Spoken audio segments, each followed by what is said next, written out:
রোগী চাপ সামাল দিতে সাধারণ ওয়ার্ডের বাইরে সিঁড়ির পাশে সারি সারি শয্যায় চিকিৎসা দেওয়া হচ্ছে ডেঙ্গু আক্রান্তদের। রাজধানীর মুগদা মেডিকেল কলেজ হাসপাতালের এই চিত্রই বলে দেয় পরিস্থিতি কতটা নাজুক। চলতি বছরে এখন পর্যন্ত হাসপাতালটিতে চিকিৎসা নিয়েছেন 2200-র বেশি ডেঙ্গু রোগী। রাজধানীর বিভিন্ন হাসপাতালে খোঁজ নিয়ে দেখা যায় ঢাকার কম বেশি সব এলাকা থেকেই ভর্তি হচ্ছেন ডেঙ্গু আক্রান্তরা। তবে ভয়াবহতার বৃত্ত থেকে এবারও বের হতে পারেনি ঢাকা দক্ষিণ সিটি কর্পোরেশন। আক্রান্ত ও মৃত্যু 200 চোখে এখানকার অবস্থা বেশ নাজুক। পাশাপাশি ঢাকা উত্তর সিটি আর চট্টগ্রাম বিভাগের চিত্রও খারাপ। যে স্প্রে করা হচ্ছে এলাকা ভিত্তিক বা সিটি কর্পোরেশন ভিত্তিক, এগুলো এখন দেওয়া হচ্ছে না।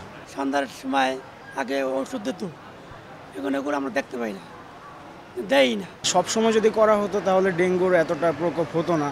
পরিস্থিতির অবনতি হলেও এবার ডেঙ্গু ব্যবস্থাপনায় বড় দুর্বলতা হচ্ছে। প্রতিবার বর্ষা মৌসুমে এডিসের জরিপ হলেও এবার তা করেনি স্বাস্থ্য অধিদপ্তরের রোগ নিয়ন্ত্রণ বিভাগ। এমনকি বর্ষা পূর্ব জরিপেরও তেমন ইঙ্গিত মিলছে না, যা রোগ নিয়ন্ত্রণের ক্ষেত্রে অন্যতম চ্যালেঞ্জ বলে মনে করেন বিশেষজ্ঞরা। জরিপগুলো হলে একটা চিত্র পাওয়া যায় যে যে জায়গায় জরিপ হয়েছে কোথায় কোথায় বেশি রোগী পাওয়া যাচ্ছে এবং মশা নিয়ন্ত্রণের কাজটা করতে পারি। কাজেই সেটা তো নিশ্চয়ই কিছুটা ক্ষতিগ্রস্ত হয়েছে। তবে রোগীর যে তথ্যগুলো আছে সেই ঠিকানা ধরেও কিন্তু এই কাজটা করা যায়।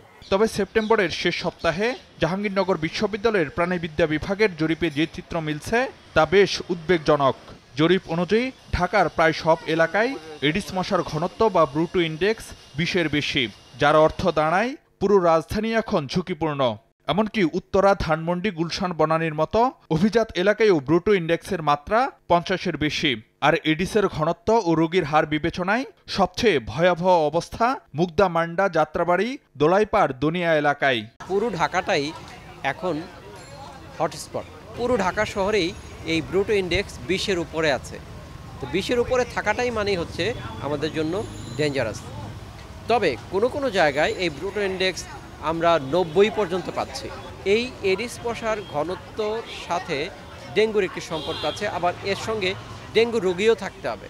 যে কোনো একটা জায়গায় যদি আমরা কেটে দিতে পারি তাহলেই কিন্তু ডেঙ্গুটাকে ম্যানেজমেন্ট করা সম্ভব। বিশেষজ্ঞরা বলছেন হটস্পট ব্যবস্থাপনার দিকে নজর না দিলে আরও অবনতি হবে পরিস্থিতির।